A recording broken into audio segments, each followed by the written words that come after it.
अभी एग्जाम का टाइम है, परीक्षाएं चालू हो गई हैं। 10th, 12th, 8th सब क्लासों का एग्जाम का टाइम है। बच्चे लोग कहते हैं गुरुजी याद नहीं होता, बच्चे कहते हैं कि गुरुजी ध्यान में नहीं रहता, हमें क्या करना चाहिए। हमारा निवेदन है उन बच्चों से, किसी दुनिया के व्यक्ति में वो सामर्थ्यता नहीं है कि तुम्हें उन्नति की सीढ़ी पे चढ़ने से रोक दे।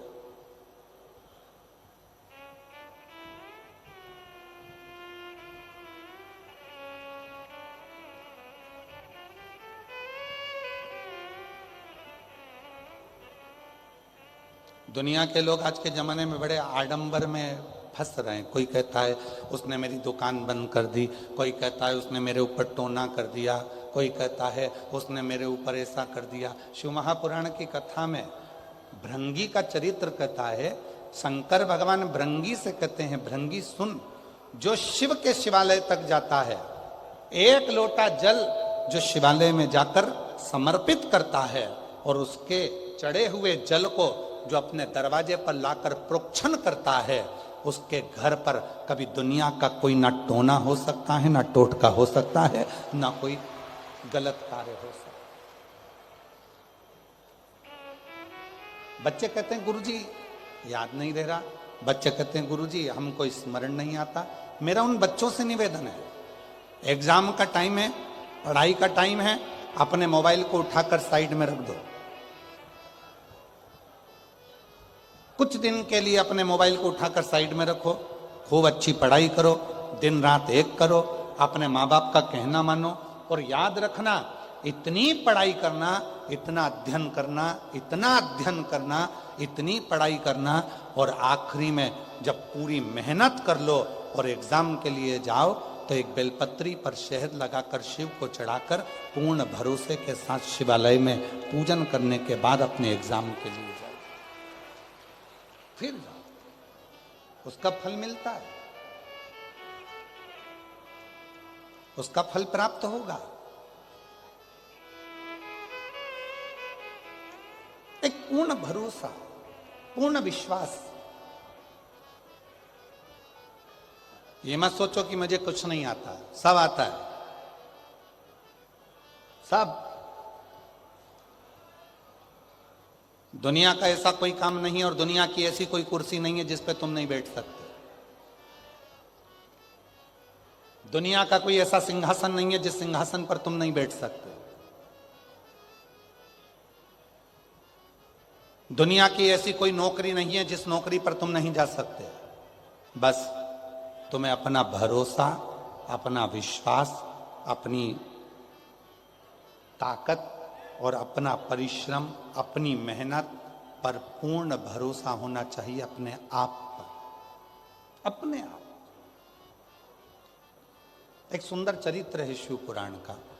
मंथन हुआ, उस मंथन में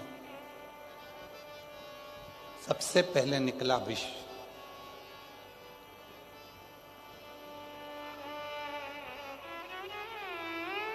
देवताओं ने विचार करा कि इस विष को हम किसको देंगे, ये विष कहाँ ले जाकर किसको दें। ये विष निकला है, इस विष को हम किसको दें, इस विष को हम किसको ले जाकर दें। अब देवता विचार करने लगे, अगर ये विष हम किसी को देंगे वो पिएगा मर जाएगा, तो ये विष हम दें तो दें किसको दें, किसको प्रदान करें, किसको दिया जाए। विष के पात्र को लेकर 33 कोटि देवता मंथन करने लगे, विचार कर।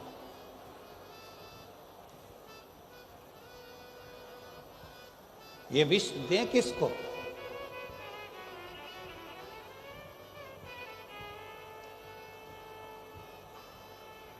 आप लोगों में से बहुत सारे लोग ऐसे बैठे हैं जो चाहते हैं कि हमारे जीवन में हमें अमृत प्राप्त हो, विष नहीं चाहिए।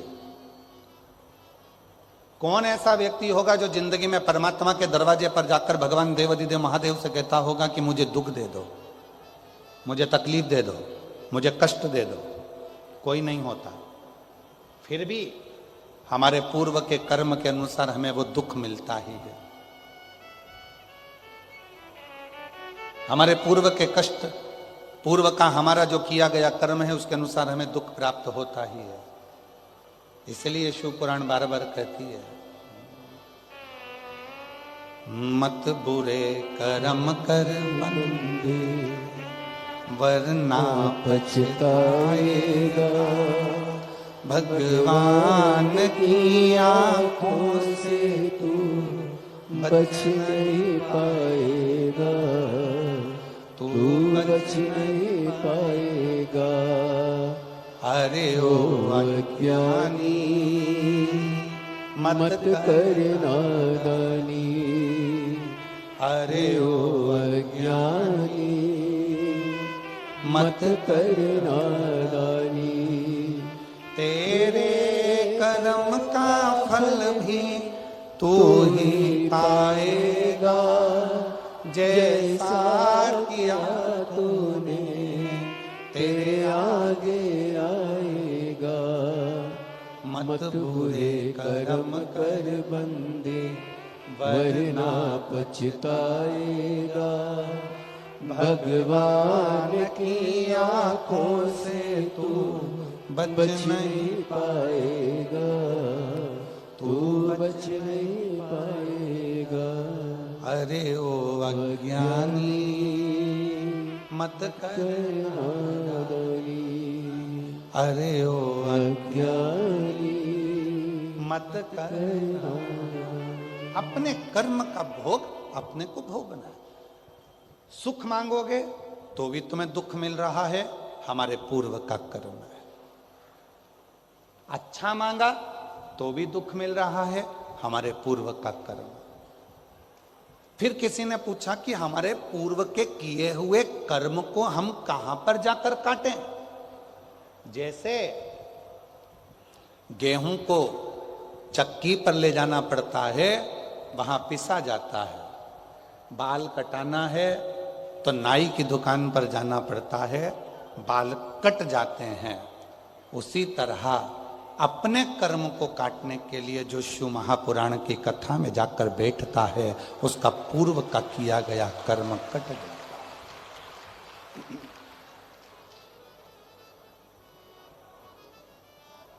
जो हमने पूर्व में करा, क्या बेकार कर्म करा था, कैसा कर्म करा था, वो शिव पुराण की कथा में जब हम जाकर बैठते हैं तो हमने भगवान शिव की भक्ति करना प्रारंभ करी और वो हमारा कर्म कटने लगा।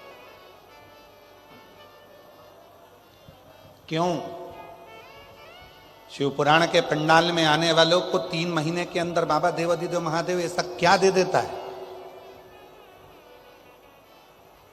कई लोग कहते हैं ये तो बहुत ऐसी, वो वैसा, ये ऐसा, वो वैसा, पर वो शिव महापुराण की कथा में जाकर, पंडाल में जाकर बैठ गया, उसने पूर्व में कैसा भी कर्म करा होगा, उसका किया हुआ कर्म धीरे धीरे 3 दिवसीय शिव पुराण में, 5 दिवसीय शिव पुराण में, 7 दिवसीय शिव पुराण में उसका किया गया पूर्व का कर्म धीरे धीरे धीरे धीरे कटता चलेगा, कटता। एक पत्र आया है,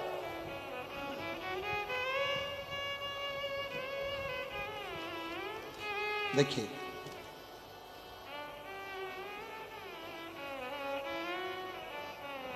मेरा नाम संगीता, मेरे पति का नाम, मेरा नाम संगीता और मेरे पति का नाम विजय बाथम है।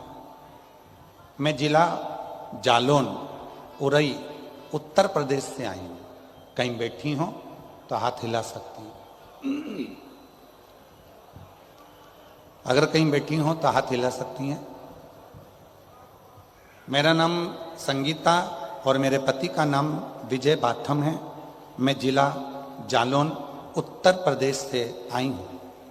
1 लोटा जल का क्या वर्णन करूं? आप लोग एलईडी पे पत्र पढ़ रहे हो? आप लोग जम के तो बोलो, पढ़ रहे हो ना? एक लोटे जल का क्या वर्णन करूं। कहीं बैठी हो संगीता विजय बाथम, जिला जालौन और उत्तर प्रदेश से, तो बेलपत्र लेने के लिए आ सकते हैं। एक लोटे जल का मैं क्या वर्णन करूं। सीहोर के रुद्राक्ष का मैं क्या वर्णन करूं। मेरा बेटा 14 साल का है गुरुजी, जो ना चल पाता था ना बोल पाता था, दिमाग से विकलांग था गुरुदेव। ना वो बोलता था ना वो चलता था, दिमाग से भी वो विकलांग था। आज बाबा की कृपा से चलता भी है, बोलता भी है और अपना काम स्वयं कर लेता है। मैं बाबा को धन्यवाद देने के लिए आई हूं, बाबा को प्रणाम करने के लिए। पूर्व का कर्म, शिव महापुराण की कथा में बैठकर जब हम कथा का रसतत्व करते हैं, ग्रहण करते हैं, तो हमारा पुराना कर्म कटते चले जाता है, कटते चले जाता है। एक पत्र और है।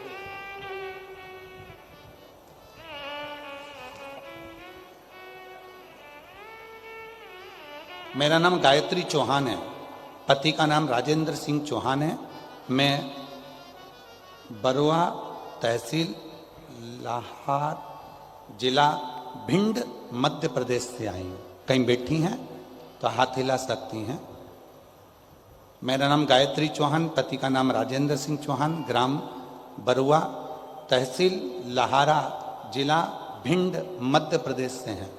कहीं बैठी हों तो हाथ हिला सकती हैं, और अगर कहीं बैठी हों तो हाथ हिला सकती हैं। आई हैं? बच्चा आया है साथ में तो उसको लेकर आ सकते हैं अगर आया हो। गुरुजी, मेरी शादी 1998 में हुई थी, पर संतान का कोई योग नहीं बना। डॉक्टरों ने भी स्पष्ट शब्दों में बोल दिया था कि कभी मां नहीं बन सकती। हम पति पत्नी बुरी तरह से हार चुके थे, करते भी तो क्या। फिर गुरुजी, मैंने आपकी टीवी पर कथा सुनी, मन में एक उम्मीद की किरण जागी। मैंने पहली बार आंकड़े की जड़ का उपाय, पशुपति व्रत और दतिया के पंडाल में बैठकर कथा सुनी। दतिया के पंडाल में आप कहते हो कि पंडाल की मिट्टी को गर्भ से लगाने से संतान की प्राप्ति होती है। मैंने 27 साल हो गए थे शादी को, औलाद नहीं थी।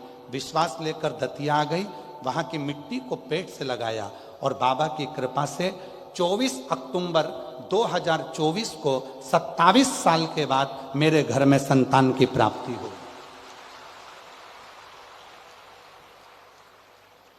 27 साल के बाद मेरे घर में औलाद, अर्थात शिव पुराण कह रही है कि जो कथा हम पंडाल में बैठकर सुनते हैं, बाबा को अपने मन से कहते हैं, दिल से आप लोग प्रार्थना करते हैं, 5 बार जब श्री शिवाय नमस्तुभ्यम बोला जाता है, भोला सब दुख जब हम और आप प्रार्थना करते हैं, बाबा से कहते हैं कि मेरे दुख को काट दीजिए, शिव कृपा से, शंकर की करुणा से, शिव की उदारता से जब वो दुख बाबा की कथा में बैठकर कटना प्रारंभ होता है, हमारे पूर्व का कर्म धीरे धीरे कट जाता है, तब मेरा देव अधिदेव महादेव तुम्हारी झोली 3 महीने में भर ही देता है। ये निश्चित है। बोल बम का नारा है, इतना धीमा बोलोगे तो कल्याण तुम्हारा है।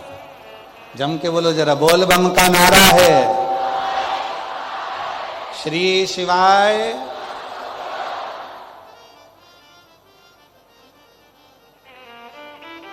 कोई जल्दी बनता है, कोई लेट बनता है, शिव को जल चढ़ाने वाला एक दिन से जरूर बनता है, बनेगा। थोड़ा फाइल मोटी है, थोड़ी फाइल मोटी होती है तो पढ़ने में समय लगता है, धीरे धीरे धीरे धीरे पढ़ेगा पढ़ेगा। तेरे मंदिर में आना मेरा काम है और मेरी बिगड़ी बनाना तेरा काम। इसके दरवाजे पर जाते रहो, जाते रहो, एक लोटा जल चढ़ाते रहो, कटेगा, थोड़ा पूर्व का कर्म कटेगा।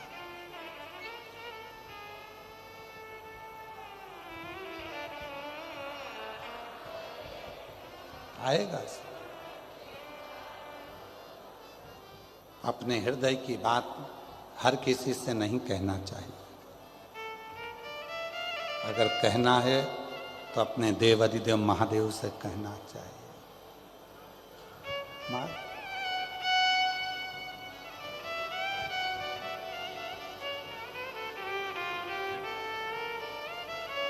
मेरा तू ही तो हमदर्द है, जिसे हर दर्द कहता हूँ। मेरा तू ही तो हमदर्द है, जिसे हर दर्द कहता हूँ। दुनिया के आगे प्रभु चुपचाप मेरे हूँ। दुनिया के आगे प्रभु चुपचाप मेरे हूँ। मेरा तू ही तो हमदर्द है, जिसे हर दर्द कहता हूँ। मेरा तू ही तो हमदर्द है, जिसे हर दर्द कहता हूँ। आए हो शिव जी की कथा को श्रवण करने के, पंडाल में बैठकर कथा को सुनने के लिए। क्या देगा वो उसके ऊपर निर्भर करता। शादियों का सीजन चल रहा है। जिस दिन हम आए थे डबरा में, रोड पे डीजे और घोड़ी, रथ घोड़ी डीजे, इतनी बारात लग रही थी। हमने मन में सोचा आज ही निपट गए सारे, एक ही दिन पूरे।